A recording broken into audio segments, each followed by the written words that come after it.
The grand city of Constantinople, a last stronghold of the fading Byzantine Empire, faced its ultimate moment when the Ottomans broke through its ancient walls.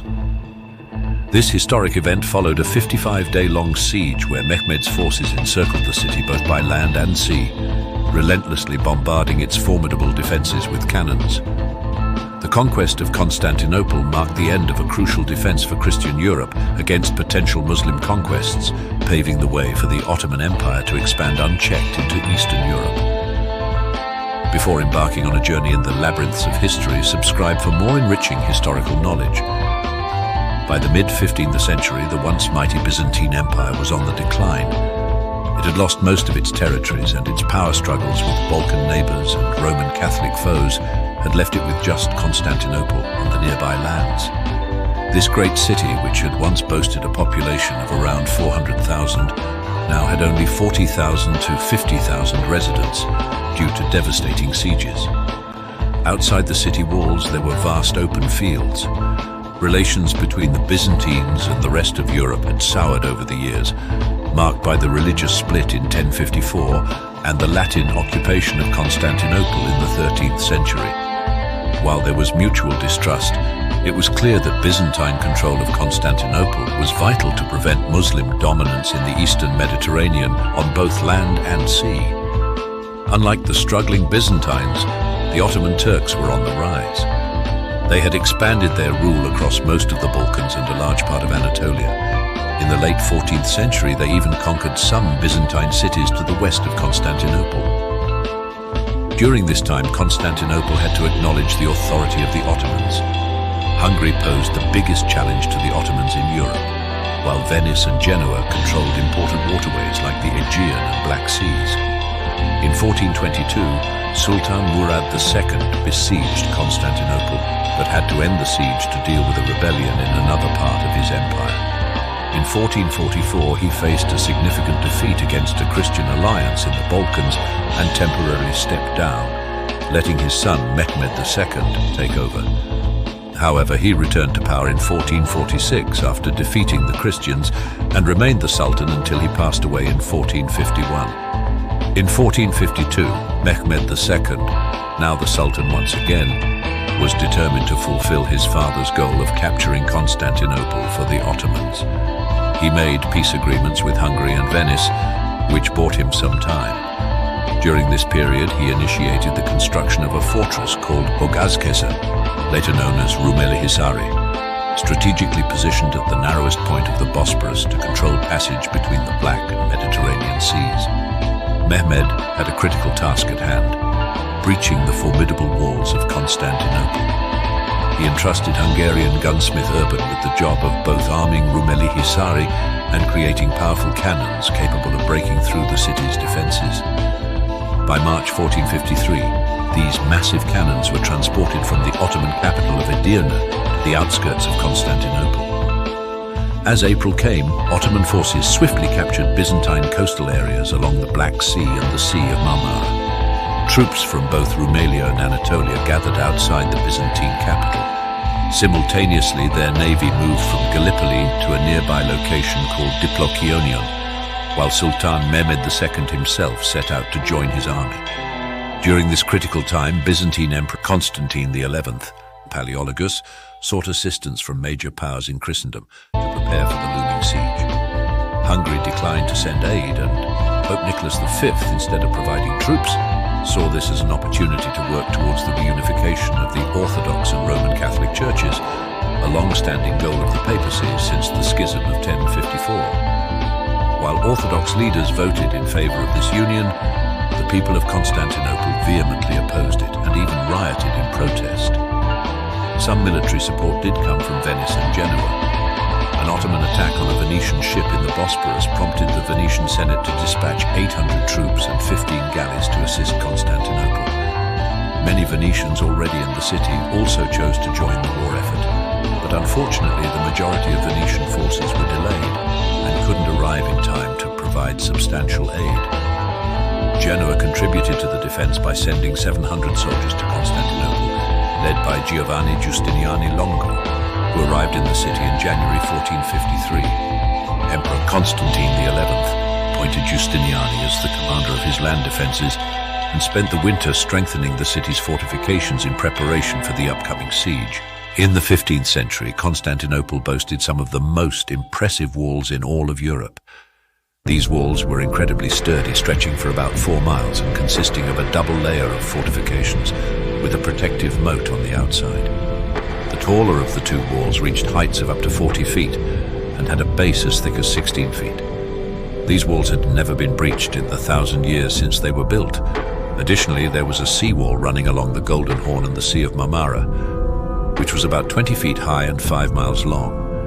To enhance the city's defenses, a massive metal chain had been stretched across the Golden Horn. With these formidable defenses, Emperor Constantine XI believed that his city could fend off a naval attack and hold out against Mehmed's land forces until help arrived from Christian Europe. However, Constantine faced a significant challenge due to the limited size of his fighting force. According to eyewitness Jacopo Tedaldi, there were roughly 30,000 to 35,000 armed civilians and only 6,000 to 7,000 trained soldiers in the city. Giustiniani, the commander of the defense, planned to concentrate most of these men at the northern and western land walls, which he considered the most vulnerable parts of the city. To defend the chain in the Golden Horn, a small fleet of naval and armed merchant ships was also stationed there. The Ottoman attackers greatly outnumbered the Byzantine defenders and their allies. They had between 60,000 to 80,000 soldiers fighting on land, along with a formidable arsenal of 69 cannons. Baltaoglu Suleiman Bey led a fleet positioned at Diplokionion, which included about 31 large and mid-sized warships, as well as nearly 100 smaller boats and transports. Mehmed's plan was clear. He intended to use his fleet and siege lines to encircle Constantinople from all directions, while continuously bombarding the city walls with cannons. His goal was to breach the walls or compel the city to surrender before any Christian reinforcements could arrive. The Ottoman assault began on April 6th, when they unleashed a relentless artillery barrage that managed to bring down a portion of the wall. On April 7th, they launched a frontal attack on the land walls, but the Byzantines successfully repelled them and promptly repaired the damaged defenses. After repositioning his cannons, Mehmed resumed the bombardment, which continued daily. On April 12th, the Sultan sent a group of troops to conquer 2 nearby Byzantine forts and instructed Baltaoglu to make a swift assault on the chain blocking the Golden Horn. However, the Ottoman fleet faced strong resistance and had to retreat twice. Baltaoglu regrouped at Diplokionion until the night of April 17th, when he attempted to capture the Prince's Islands to the southeast of Constantinople. At the same time, Mehmed's ground forces attacked the Mesoteikon section of the city's wall. Once more, the defenders of Constantinople held their position, and Baltaoglu's success at the islands was marred by the discovery that 3 relief ships sent by the Pope and a large Byzantine vessel had nearly reached the city without interference. The Ottoman galleys were too small to capture these tall European warships, and with the assistance of the Golden Horn fleet, these vessels safely passed through the chain. Upon learning of the defeat of his navy, Mehmed demoted Baltaoglu and arranged for his replacement.